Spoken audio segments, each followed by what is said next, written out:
The ancient culture of India is a very exemplary civilization for many things.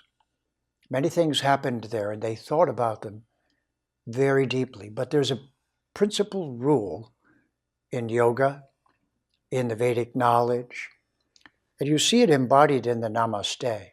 The Namaste actually means I see each living being as divine, each living being as valuable. And to the best of my ability, I'm going to preserve them and their life while I have mine. The term for this in Sanskrit is ahimsa. Ahimsa doesn't mean non-violence, that's a mistranslation. It means the least violence while doing what must be done. And so, in ancient India, there was a principle that if a conflict arose that required armies, soldiers, people with weapons, people trained in harming and killing, essentially protectors, if protectors ever had to fight, they never involved citizens who are considered to be innocent. Innocent because they cannot defend themselves. They're not trained to do so. This is so important and so obviously difficult for us to understand now.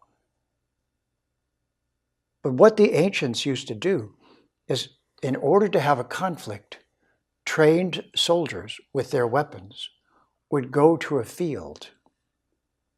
This is how they did it in India. What we would consider a playing field, like a football field or a soccer field. And they would line up there in front of each other. And they would have a moment of conflict or a day of conflict. And so many people would be injured or killed, maimed, disabled. But the people in the conflict were only soldiers, only protectors. It's just like in our body, we have an immune system which has particular cells that fight against invading organisms and things that shouldn't be in us. But not all the cells in the body are fighting cells, are white blood cells. But this concept of an immunity and the notion that human civilization, we are so vulnerable. Have you not seen in the films of what's going on right now? Families, mothers with 6 children. Can you imagine trying to move 6 children out of harm's way with the sophisticated weapons that we have now? But even then, even back in the times that I'm talking about in India, they understood this principle, that all that was sacred in life was sacred to everyone, even if you were temporarily opposed to them for some particular reason. That didn't mean that they weren't human beings and weren't sacred and weren't deserving of respect. It only meant somehow, because this is the nature of material life, you were having a conflict. On an everyday basis, you would try not to make that be harmful, hurtful, or violent. But in the rare circumstances when actual military conflict was necessary, the only civilized way to do this is to send soldiers prepared for and trained in combat out on a field and consider that that conflict, like a sporting event, someone will win and someone will lose, and the issue on which we were, in this case, voting, having our warriors fight for us, because we're not trained. Even in those days, a person untrained in weaponry would not stand a chance in the presence of a warrior. One warrior could kill 100 people who were not trained as warriors. Now, one mistake and we can kill a whole city.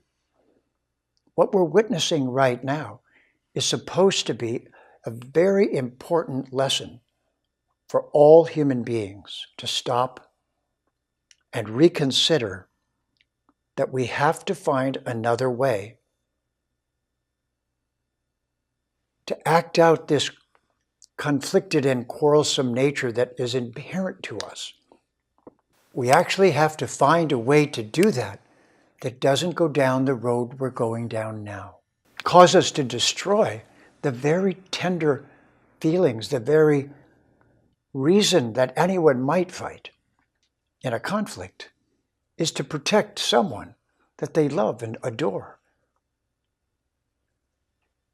And so, in ancient times in India, understanding this, the soldiers went out in the field and fought the political fight. In other words, if our politics leads to a conflict that cannot be resolved, we have to have a non-destructive alternative. And so in India, civilians were never harmed. This was the ancient way. Now, sadly, that's not been true for the rest of the civilizations that have been going throughout the world and conquering and colonizing.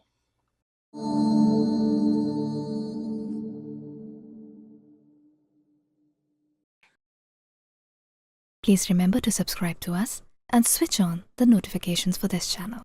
For our other social media links, more content, and to support our work, please visit citti.net. Dhanyavad. Namaskar.